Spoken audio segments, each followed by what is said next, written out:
வணக்கம் நண்பர்களே. வசி விலாக்ஸ் சேனலுக்கு உங்களை அன்போட வரவேற்கிறேன். இன்னைக்கு நம்ம பார்க்க போற இடம் சாதாரணமான கோவில் இல்லைங்க. இது ஒரு மலையையே வெட்டி கோவிலா மாற்றிய கலை. கல்லுக்குள் உயிர் பெற்ற தெய்வ சிலைகள். சுமார் 1500 ஆண்டுகளுக்கு முன்பே உருவாக்கப்பட்ட அற்புதமான கட்டிடக்கலை. அதுதான் கர்நாடக மாநிலத்துல இருக்கிற பாதாமி குடைவரை கோவில்கள். இன்னைக்கு நம்ம காணும் பாதாமி அன்றைய பாதாமி சாளுக்கியர்களின் முக்கியமான தலமா இங்க விளங்கிச்சு. தலைநகரமாகவும் இருந்தது. கிபி 6 to 8 நூற்றாண்டுகள்ல சாளுக்கியர்களின் ஆட்சியில பாதாமி, ஐஹோல், பட்டடக்கல் ஆகிய பகுதிகள் இவங்களோட கட்டிடக்கலையின் மிகப்பெரிய வளர்ச்சியை கண்டது. சுமார் 6 நூற்றாண்டுல தெக்கன பகுதியில சாளுக்கியர்கள் வலிமையான அரசாக உருவெடுத்தாங்க. அவர்கள முக்கியமான மன்னர்கள்ல ஒருவர் தான் முதலாம் புலிகேசி. அவரது ஆட்சி காலத்துல சாளுக்கியர்களின் அரசாட்சி மிகப்பெரிய அளவுல விரிவடைந்தது. பாதாமி அவர்களோட முக்கிய அரச மையமாக இருந்ததுனால இங்க அரண்மனைகள், கோவில்கள் மற்றும் குடைமறை கோவில்கள்லாம் உற்பத்தி பண்ணப்பட்டது. இந்த பகுதியில சிவப்பு நிற மணற்கல் மலைகளே அவர்களின் சிற்பக்கலைக்கு இயற்கையான கலைக்கூடமா அமைஞ்சது. இந்த கோவில்ல தனித்தனியா கற்களை வெட்டிலாம் அவங்க கட்டலங்க.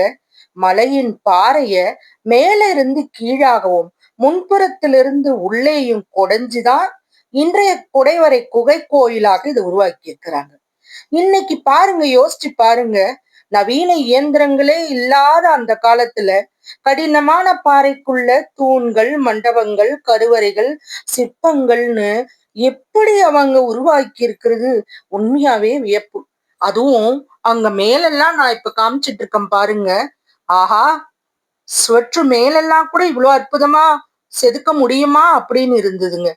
யுனெஸ்கோவோட ஆய்வுகளின்படி பாதாமி குகைகள் ஆரம்ப கால சாளுக்கியர்களின் குடைவரை கோவில் கட்டிடக்கலையின் வளர்ச்சியை புரிந்து கொள்ள ரொம்பவும் முக்கியமானது.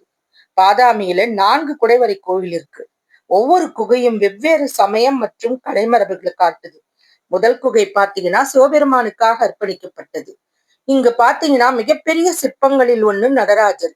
பல கரங்களோட நடனமாடும் சிவபெருமானின் பிரம்மாண்டமான சிற்பம் இங்க சிறப்புகள்ல ஒண்ணு.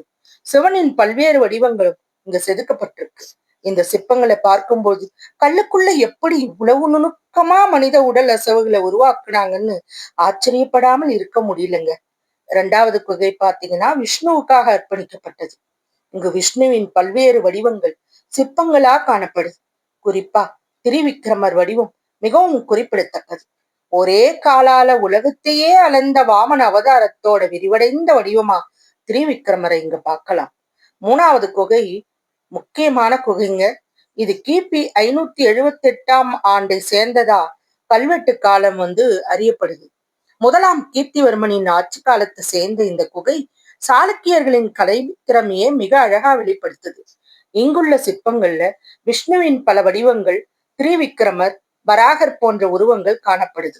இந்த குகையோட தூண்கள், சிற்பங்கள் மற்றும் கூரை அலங்காரங்கள் ரொம்பவும் நுணுக்கமானவை. 4வது குகை பாத்தீங்கன்னா சமணபரவு. இது ஒரு சுவாரஸ்யமான விஷயம். இங்கு மகாவீரர் மற்றும் பிற சமண தீர்த்தங்கர்களின் சிற்பங்கள் காணப்படுது. இதுல இருந்து அந்த காலத்துல ஒரே அரசாட்சிக்குள்ள பல்வேறு சமய மரபுகளும் கலை வடிவங்களும் வளர்ந்திருந்ததை அறிய முடியுது. யுனெஸ்கோவின் ஆய்வு ஆரம்ப கால சாளுக்கியர்கள் காலத்துல கலாச்சார பல்ல வகமையை மற்றும் சமய சகிப்புத்தன்மையையும் கலை மற்றும் கட்டிடக்கலையில பிரதிபலித்ததா அறியப்படுது.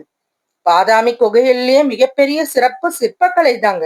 சிவன், விஷ்ணு, பார்வதி, கணபதி, நரசிம்மர், வராகர், திரிவிக்ரமர் போன்ற தெய்வ வடிவங்களோட அன்றைய கலைஞர்களின் கற்பனை திறனையும் இங்கு காண முடியுது. அந்த காலத்துல சிற்பிகள் முதல்ல கல்லை அளந்து வரைந்து பின்னர் தேவையில்லாத பாறை பகுதிகளை அகற்றி இறுதியில சிறிய உளி வேலைப்பாடுகளால உருவங்களை நுணுக்கமா செதுக்கியிருக்கணும். ஒரு சிறிய தவறு ஏற்பட்டாலும் முழு சிற்பமும் பாதிக்கப்படக்கூடியதாத்தான் இந்த வேலைப்பாடுகளை செஞ்சிருக்கிறது அந்த கால கலைஞர்களின் திறமைக்கு பெரிய சான்று. பாதாமி, ஐஹோல், பட்டடக்கல் இந்த 3 இடங்களையும் தனித்தனியா பார்க்க கூடாது நண்பர்களே. ஐஹோல் பாத்தீங்கன்னா பரிசோதனைகள் நடந்த இடம். பாதாமி பாத்தீங்கன்னா குடைவரை கோயிலோட கலையின் வளர்ச்சி. பட்டடக்கல் பாத்தீங்கன்னா கோவில் கட்டிடக்கலையின் முதிர்ந்த வடிவம்னு பார்க்கணும். யுனெஸ்கோவின் ஆய்வுல இந்த ஆரம்ப கால சாளுக்கியர்கள் கோவில கட்டிடக்கலையை எவ்வாறு முதிர்ச்சி அடைந்ததுன்னு காட்டுதுன்னு கூறப்படுது. அதனாலதான் மலப்பிரபா நதி பள்ளத்தாக்கு இந்திய கோவில் கட்டிடக்கலையின் தொட்டில்னு குறிப்பிடப்படுது. குகைக்குள்ள எதிர்க்க இருக்கிற அகஸ்திய தீர்த்தம், அதன் கரையில பூதநாதர் கோவிலும் அமைஞ்சிருக்கு. ஒருபுறம் உயரமான சோப்பு பாறை, மறுபுறம் நீர்நிலை. இதனோட அருகில பழமையான கல்கோவில். இந்த காட்சி பாதாமியின் வரலாற்று அழகு இன்னும் அதிகப்படுத்துதுங்க. யுனெஸ்கோவின் ஆவணங்களிலும் பாதாமி குகைகளோட பூதநாதர் பூதநாதர் கோவில் மற்றும் பிற கட்டிடங்கள் இந்த வரலாற்று வளாகத்தின் முக்கிய பகுதியா குறிப்பிடப்படுது. இன்னைக்கு நம்ம மலையை பார்க்கிறோம். ஆனா சுமார் 1500 ஆண்டுகளுக்கு முன்பு நம்ம முன்னோர்கள் அந்த மலையை கோவிலா தான் பார்த்திருக்காங்க. இன்னைக்கு நம்ம கிட்ட பெரிய பெரிய இயந்திரங்கள்லாம் இருக்குங்க. ஆனா அந்த காலத்துல ஒளி, சுத்தியல், கணித அறிவு, கட்டிட அறிவு, சிற்பக்கலை மற்றும் இறைபக்தி இவற்றை மட்டும் கொண்டுதான் இந்த பிரம்மாண்டத்தை உருவாக்கி இருக்கிறாங்க. அதனாலதான் பாதாமி குகை கோவில்கள் வெறும் சுற்றுலா தலம் இல்லைங்க.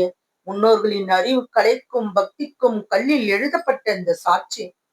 இதெல்லாம் மூணும் ஒன்னா சேர்ந்து பார்த்தாதான் நம்ம சாளுக்கியர்களோட கலை உலகம் எவ்வளவு பெரியதுங்கிறத நம்மளால முழுசா உணர முடியும். இந்த அற்புதமான பாதாமி குகைகளை நேரில் சென்று பார்க்கும் வாய்ப்பு கிடைச்சா கண்டிப்பா தவற விடாதீங்க. ஓம் நமச்சிவாயம். ஸ்ரீ மகாவிஷ்ணுவே போற்றி. இந்த வரலாறு உங்களுக்கு பிடிச்சிருந்தா லைக் பண்ணுங்க, ஷேர் பண்ணுங்க, சப்ஸ்கிரைப் செஞ்சு வசிவிலாக்ஸ் சேனலுக்கு உங்க ஆதரவை தாங்க. ஹைஹோல்ல தொடங்கிய கோவில் கட்டிடக்கலை பரிசோதனைகள் பாதாமியில் குடைவரைக்கலை மூலம் வளர்ந்து கட்டடக்கல்ல பிரம்மாண்டமான கோவில்களா முழுமை பெற்றிருக்கு. இப்ப பாதாமி குகை கோயில்கள் தற்போது பாதாமி கர்நாடக பகுதியில் உள்ள முக்கிய வரலாற்று தலமாக விளங்குது. மீண்டும் ஒரு அருமையான வரலாற்று பயணத்துல சந்திக்கலாம். நன்றி, வணக்கம்.